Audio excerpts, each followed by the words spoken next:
সরকারি চাকরিজীবীদের চিকিৎসা সুবিধা ও স্বাস্থ্য ভাতা নিয়ে নবম বেতন স্কেলে উল্লেখযোগ্য পরিবর্তন আসতে পারে। বর্তমানে সকল সরকারি কর্মচারী মাসিক ১,৫০০ টাকা হারে চিকিৎসা ভাতা পেয়ে থাকেন।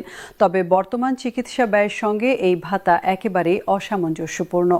১৯৭৪ সালে সরকারি কর্মচারী চিকিৎসা সুবিধা বিধিমালা অনুযায়ী সরকারি হাসপাতালে ভর্তি থাকাকালীন সরকারি কর্মচারীর জন্য প্রয়োজনীয় সকল ওষুধ ক্রয়ের খরচ সরকার বহন করেন। একই সঙ্গে কর্মচারী ও তার পরিবারের সদস্যরা সরকারি হাসপাতালে বিনামূল্যে চিকিৎসা সেবা পাওয়ার অধিকারী। তবে বাস্তবতা হলো সরকারি হাসপাতালে প্রায়ই প্রয়োজনীয় ওষুধ ও চিকিৎসা সরঞ্জাম পাওয়া যায় না। ফলে কর্মচারীদের বাইরে থেকে ওষুধ কিনতে এবং বেসরকারি হাসপাতালে চিকিৎসা নিতে হয়। এই ব্যয় মেটাতে মাসিক ১,৫০০ টাকা চিকিৎসা ভাতা একেবারেই অপর্যাপ্ত। সরকারি কর্মচারীরা বাংলাদেশ কর্মচারী কল্যাণ বোর্ডের মাধ্যমে চিকিৎসা অনুদান পেতে পারেন। বর্ষপঞ্জি অনুযায়ী বছরে একবার চিকিৎসা অনুদানের জন্য আবেদন করা যায় এবং চিকিৎসা গ্রহণের ২ বছরের মধ্যে আবেদন করতে হয় RTV বাংলাদেশ। জটিল ও ব্যয়বহুল রোগের ক্ষেত্রে চাকরি জীবনে এক বা একাধিকবারে সর্বোচ্চ ২ লাখ টাকা অনুদান প্রদান করা হয়। তবে কর্মচারী সংগঠনগুলো বলছে যে এই অনুদান ব্যবস্থা জটিল এবং সময় সাপেক্ষ। অনেক সময় দীর্ঘ প্রক্রিয়ার পর অনুদান পাওয়া যায় যখন চিকিৎসার জরুরি সময় পার হয়ে গেছে। তাই তারা দাবি করছেন যে নবম বেতন স্কেলে মাসিক চিকিৎসা ভাতা উল্লেখযোগ্য হারে বৃদ্ধি করতে হবে। বিভিন্ন সংগঠনের প্রস্তাবনায় মাসিক চিকিৎসা ভাতা ৫,০০০ থেকে ১০,০০০ টাকা করার কথা বলা হয়েছে।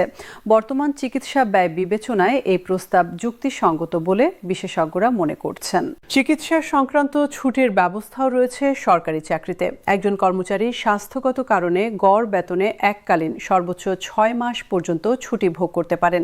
এর অতিরিক্ত প্রয়োজন হলে অর্ধ গড় বেতনে ছুটি নিতে পারেন। কর্মকালীন সময়ের ১২ ভাগের ১ ভাগ হারে অর্ধ গড় বেতনে চিকিৎসা ছুটি অর্জিত হয় এবং সীমাহীনভাবে তা জমা হয়।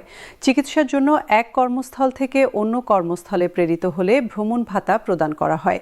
তবে দন্ত চিকিৎসক ও চক্ষু বিশেষজ্ঞের কাছে বা দেশের বাইরে চিকিৎসার জন্য ভ্রমণের ক্ষেত্রে ভ্রমণ ভাতা পাওয়া যায় না।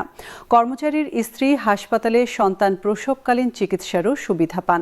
তবে সন্তান ভূমিষ্ঠ হওয়ার আগে ও পরে কর্মচারীর বাসভবনে চিকিৎসা সুবিধা পাওয়া যায় না। বিশেষজ্ঞরা বলছেন বর্তমান চিকিৎসা ব্যবস্থায় একটি সাধারণ রক্ত পরীক্ষা বা এক্স-রের খরচই ১,০০০ টাকার বেশি।